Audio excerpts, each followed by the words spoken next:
Est-ce que Lionel, tu pourrais nous éclairer ce que signifie tiers secteur de la recherche?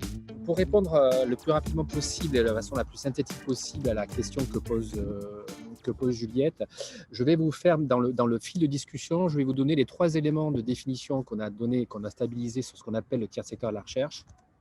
Et je vais vous en expliquer en quelques mots la nature, le sens et ce dont on est porteur collectivement.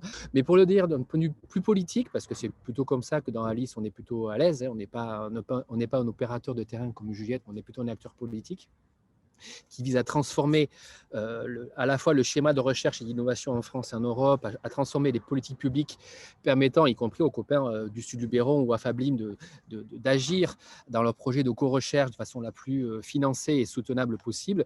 Je vais quand même vous expliquer en gros en quelques minutes comment est-ce que les politiques de recherche ont été structurées après la guerre 39-45 et ce dont vous êtes porteur en termes humains, collectifs et de rapport à la connaissance. La doctrine d'économie de guerre en temps de paix a permis de placer au centre des modes de développement la recherche et l'innovation.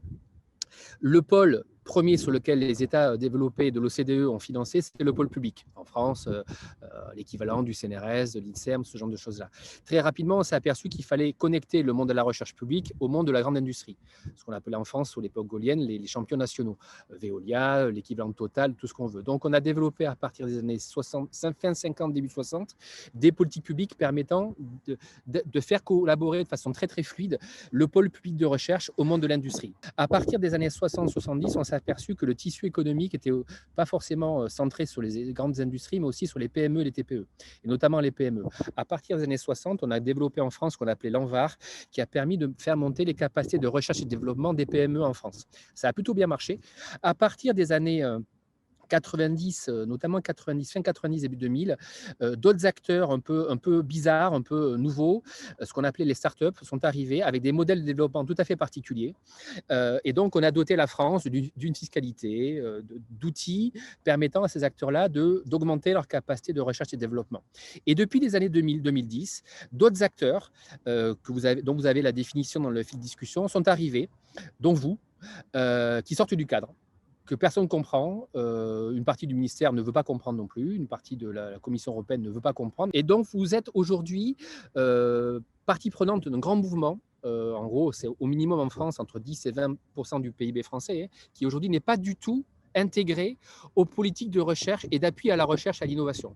Aujourd'hui, vous voulez vous financer et dans l'immense majorité de cadres des appels à projets et des financements, vous êtes hors cadre, vous êtes nié dans ce que vous êtes. Par statut, on a exclu une grande partie du PIB français du soutien à la recherche et développement. Et une grande partie d'acteurs associatifs sont aujourd'hui exclus par nature, par statut. Pour une raison très simple, c'est que dans les années 50, on a considéré que la richesse et la valeur produite dans nos sociétés développées était d'abord de la richesse et de la valeur dans le monde commercial et dans le champ marchand.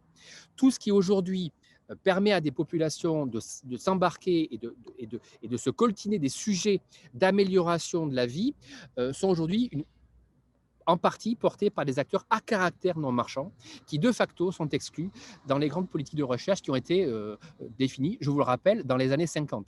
Et depuis les années 50, ces éléments de doctrine n'ont jamais bougé.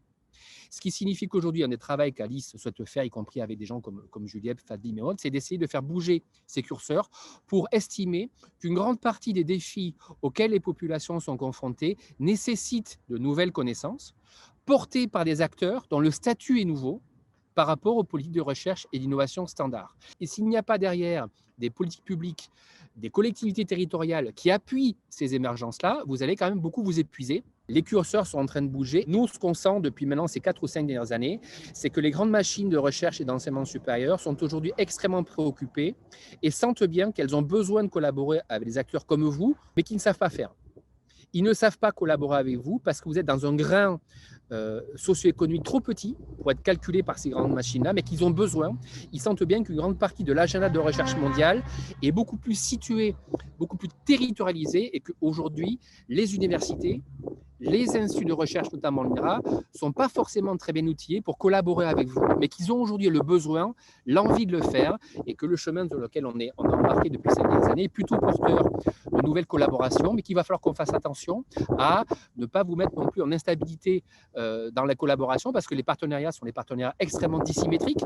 Quand on est une association avec 100 bénévoles et 5 salariés, c'est très compliqué pour collaborer avec l'INRA ou le CNRS ou l'IRD, et que cette dissymétrie-là des rapports institutionnels fait qu'il y a des précautions à prendre. On ne peut pas prendre n'importe quel train, n'importe quel wagon, qu'il y a des précautions à prendre et que tout ça nécessite des collaborations entre l'écosystème du tiers secteur de la recherche. Cette évolution du cadre institutionnel est un signal faible que nous on observe, et que le rôle qu'on a notamment à Alice, c'est d'essayer de politiser ces questions-là pour que dans ces collaborations-là, vous ne soyez pas complètement déstabilisés. Et un des rôles, j'espère, politiques qu'Alice va pouvoir réussir à gagner dans les prochaines années, c'est de réussir à capter de la finance publique et privée pour soutenir l'activité de vos organisations.